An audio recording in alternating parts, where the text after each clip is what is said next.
तो हमने देखा कि कला की परिभाषा में पढ़नी है, तो भारतीय एवं पाश्चात्य विद्वानों की जो परिभाषा है, इन लोगों ने जो परिभाषाएं दी उन्हें देखते चलेंगे। देखेंगे प्लेटो। प्लेटो प्लेटो कह रहे हैं कला सत्य की अनुकृति है। कला सत्य की अनुकृति है। अगला लिखेंगे अरस्तु। अरस्तु अरस्तु बोल रहे हैं कला अनुकरण है। कला अनुकरण है। क्रोचे, तो क्रोचे महोदय क्या कह रहे हैं? क्रोचे महोदय कह रहे हैं कला बाह्य प्रभावों की, कला बाह्य प्रभावों की आंतरिक अभिव्यक्ति है।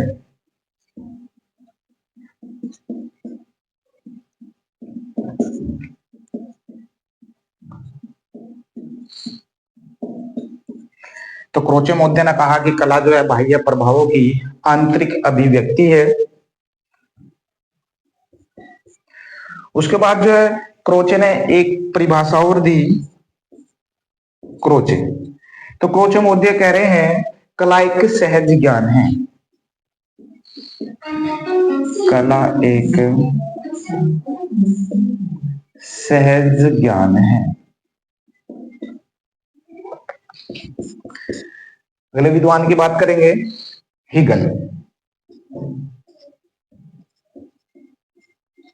हीगल महोदय कह रहे हैं कला भौतिक सत्ता को व्यक्त करने का माध्यम है। कला भौतिक सत्ता को व्यक्त करने का माध्यम है।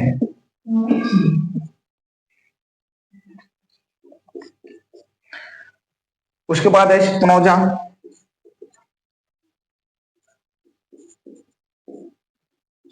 स्पिनोजा बोल रहे हैं कला भावना की, कला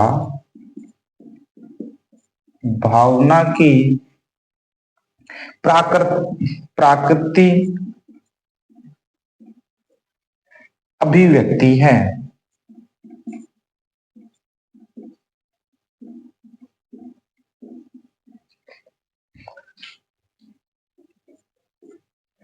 उसके बाद गेटे,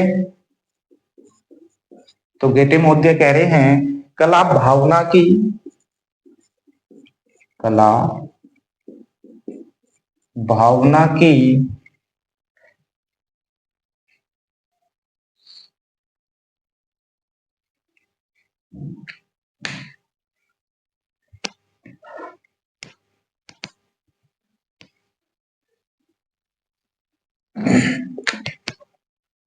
गेटे महोदय कह रहे हैं, गेटे महोदय कह रहे हैं महान सत्य की प्रति, महान सत्य की प्रति प्रकृति प्रस्तुत करना ही कला की सबसे बड़ी समस्या है। तो हमने देखा कि जो प्लेटो है, प्लेटो महोदय ने कहा कला सत्य की अनुकृति है। उसके बाद जो अरस्तु ने कहा, अरस्तु बोले कि कला अनुकरण है। उसके बाद क्रोचे साहब आए, तो क्रोचे साहब ने कहा कला बाह्य प्रभावों की आंतरिक अभिव्यक्ति है। क्रोचे महोदय ने कहा जो है कला एक सहज ज्ञान है। उसके बाद हीगल है, तो हीगल ने फिर से जो अपनी परिभाषा दी, कला भौतिक सत्ता को व्यक्त करने का माध्यम है। स्पिनोजा साहब आए, उन्होंने भी अपनी परिभाषा दी, बोले कला भावना की प्रकृति अभिव्यक्ति है। गेटे साहब, तो गेटे साहब ने कहा महान सत्य की प्रति प्रकृति प्रस्तुत करना ही कला की सबसे बड़ी समस्या है।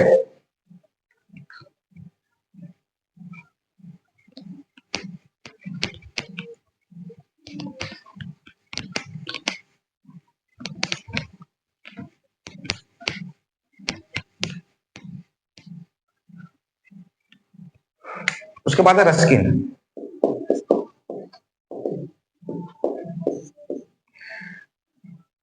रस्किन, तो रस्किन मोदी कह रहे हैं कला एक अभिव्यक्ति है, कला एक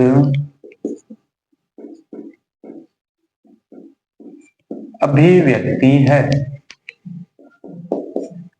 रस्किन की एक और परिभाषा है।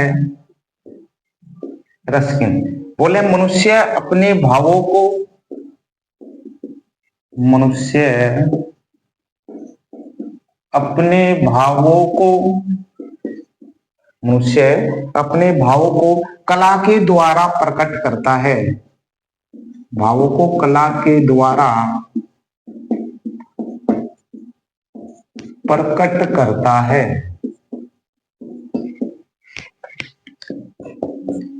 उसके बाद है हर्बर्ट रीड।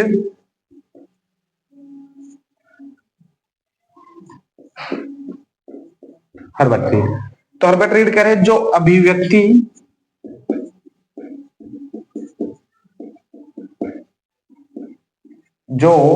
अभिव्यक्ति के आह्लाद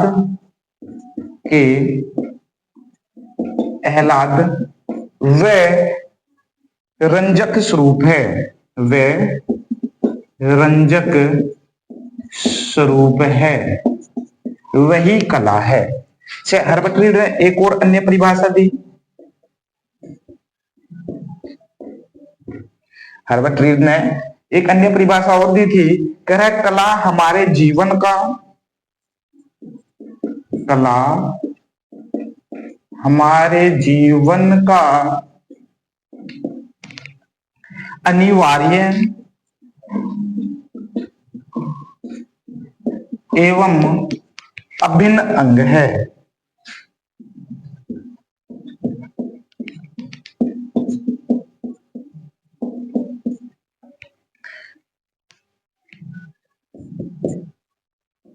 अगले विद्वान है कांट। कांट कह रहे हैं सौंदर्य उद्देश्यहीन,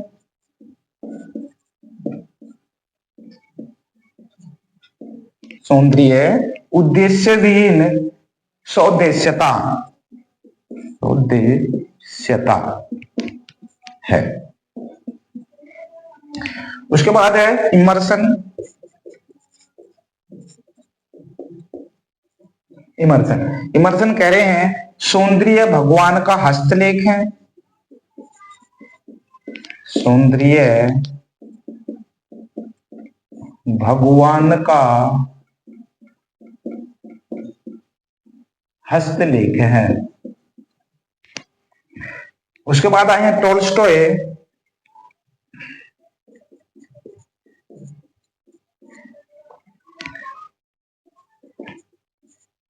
टोल्स्टॉय, तो टोल्स्टॉय महोदय कह रहे हैं अपने अपने भावों को, अपने अपने भावों को, अपने अपने भावों को रंग रूप क्रिया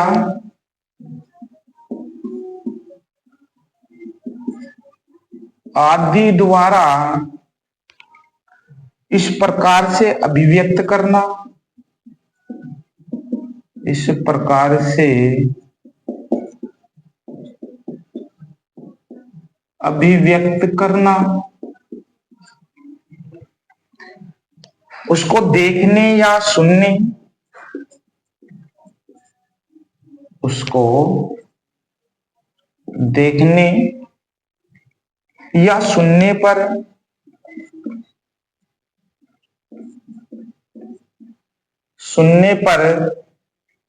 वही भाव आए,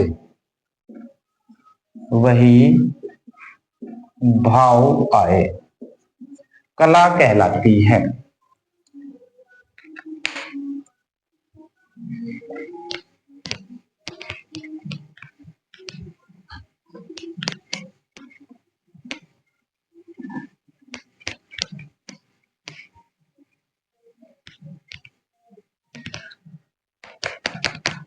अगले सुजेन केलेंगर,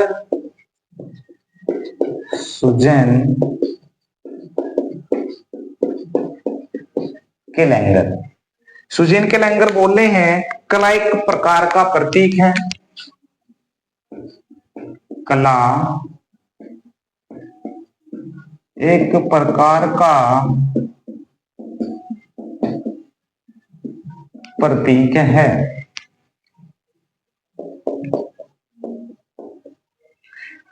अगले जो विद्वान है बोले हैं शैली,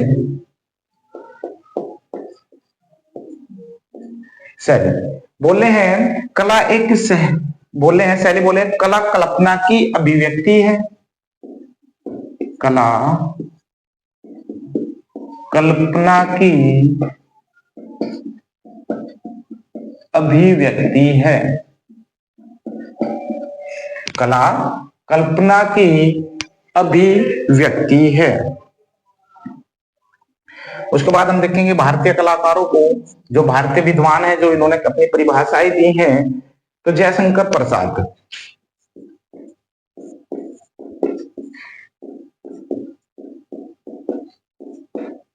जयशंकर प्रसाद बोले हैं कला ईश्वर की,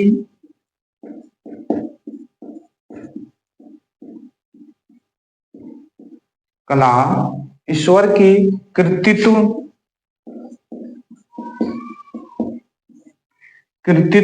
सत्य संकुचित रूप है, सत्य संकुचित रूप है जो हमें बोध के लिए प्राप्त होता है, जो हमें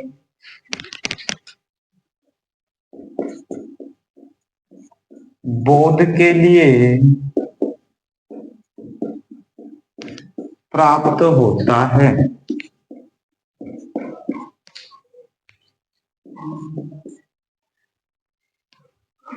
अगली परिभाषा देखते हैं श्याम सुंदर दास,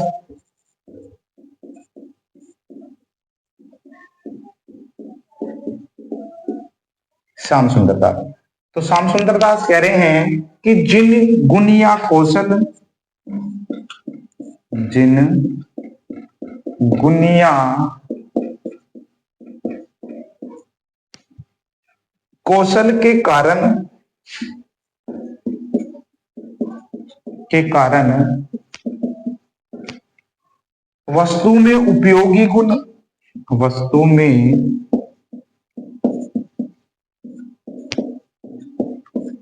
उपयोगी गुण और सुंदरता आ जाती है,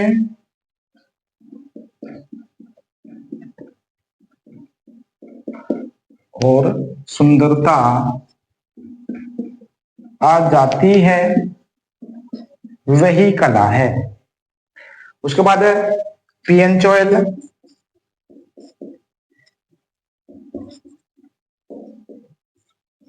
पीएन चोएल। तो पीएन चोएल है कला वह है,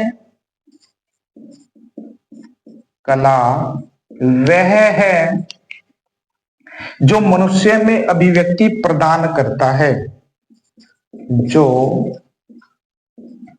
मनुष्य में अभिव्यक्ति प्रदान करती है, प्रदान करती है। उसके बाद है डॉक्टर वासुदेव शरण अग्रवाल, डॉक्टर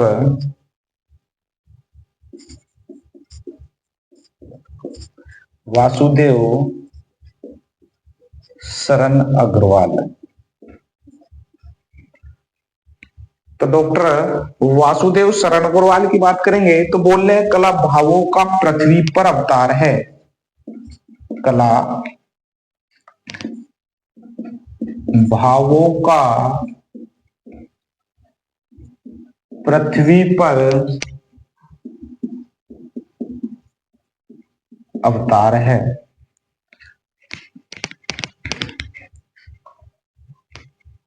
उसके बाद है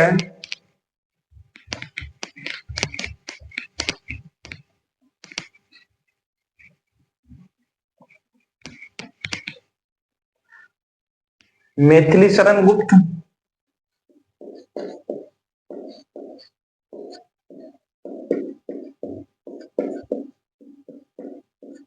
मैथिली शरण गुप्त तो बोल रहे हैं शिवत्य की उपलब्धि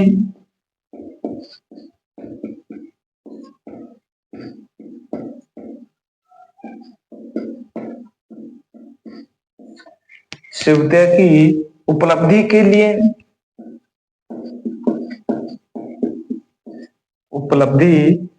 लिए सत्य की सौंदर्य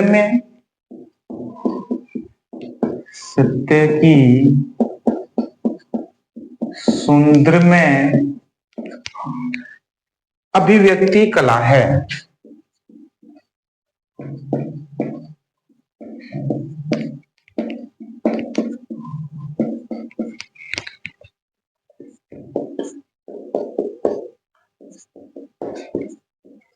गांधी जी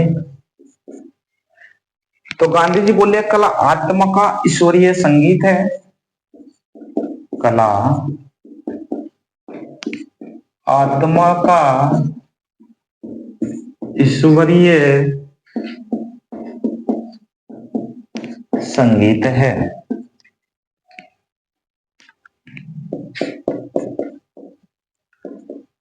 रविन्द्रनाथ टैगोर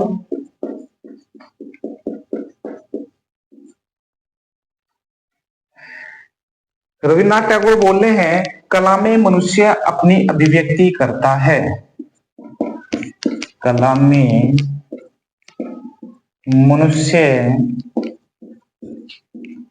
अपनी अभिव्यक्ति करता है।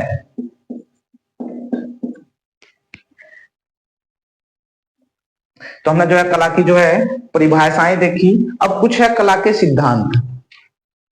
तो कुछ कला के सिद्धांत है। अब अनेक अनेक विद्वानों ने जो है कुछ कला के सिद्धांत दिए, उन कला के सिद्धांत को भी देख लेंगे। वहां से भी जो है पेपर में जो है क्वेश्चन आ सकता है।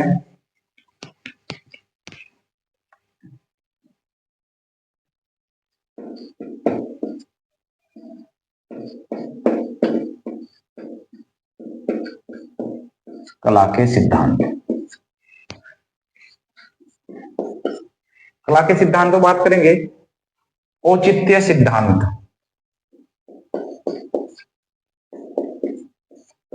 औचित्य सिद्धांत। तो जो औचित्य सिद्धांत है ये दिया क्षेमेंद्र ने। क्षेमेंद्र।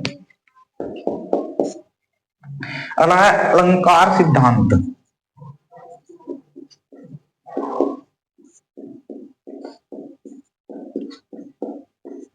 अलंकार सिद्धांत ये दिया है भामा ने।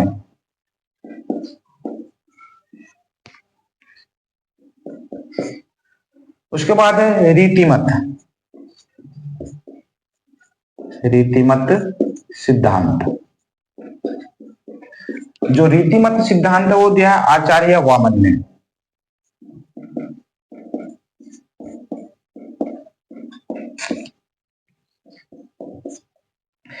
निष्पत्तिवाद।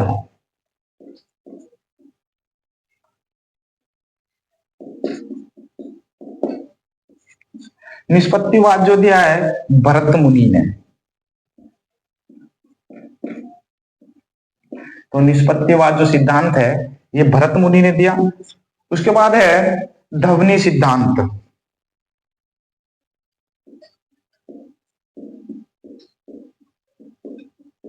तो ध्वनि सिद्धांत आनंदवर्धन का है।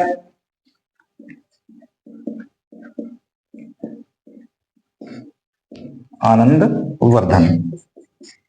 उसके बाद है आरोपवाद।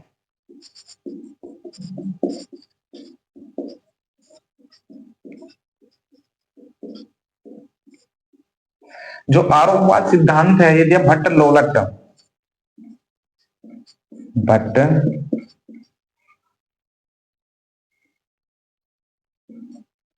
भट्ट लोलट।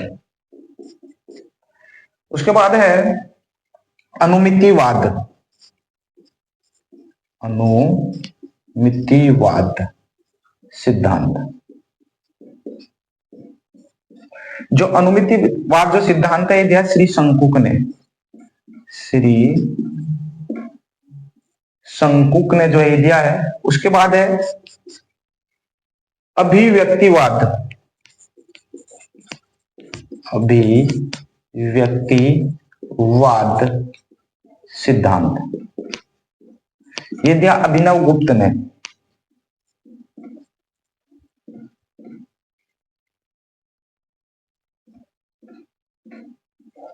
अभिनव गुप्त ने दिया। उसके बाद है भक्तिवाद,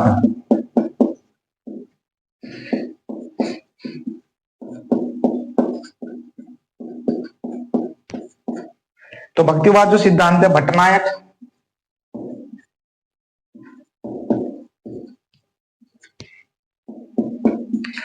उसके बाद है उदांता का सिद्धांत,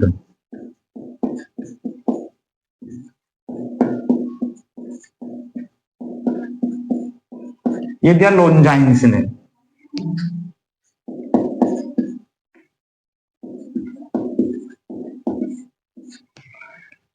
हमने जो है जो विद्वानों द्वारा जो दिया गया कला के सिद्धांत इन्हें पढ़ा है, जैसा औचित्य सिद्धांत आचार्य क्षेमेंद्र ने दिया, अलंकार सिद्धांत आचार्य भामह ने दिया, रीतिमत सिद्धांत आचार्य वामन ने दिया, निष्पत्तिवाद भरत मुनि ने दिया, ध्वनि सिद्धांत आनंद वर्धन ने दिया, आरोपवाद सिद्धांत भट्ट लोलट ने दिया, अनुमतिवाद सिद्धांत श्री शंकुक ने दिया और अभिव्यक्तिवाद सिद्धांत अभिनव गुप्त ने दिया, भक्तिवाद सिद्धांत भट्टनायक ने दिया और उदांता का सिद्धांत लोनजाइन्स ने दिया। तो आज हमने जो है अपनी क्लास में जो है कला की परिभाषा और कला के कुछ सिद्धांतों को जो है हमने आज पढ़ा है। मिलेंगे अगली क्लास में।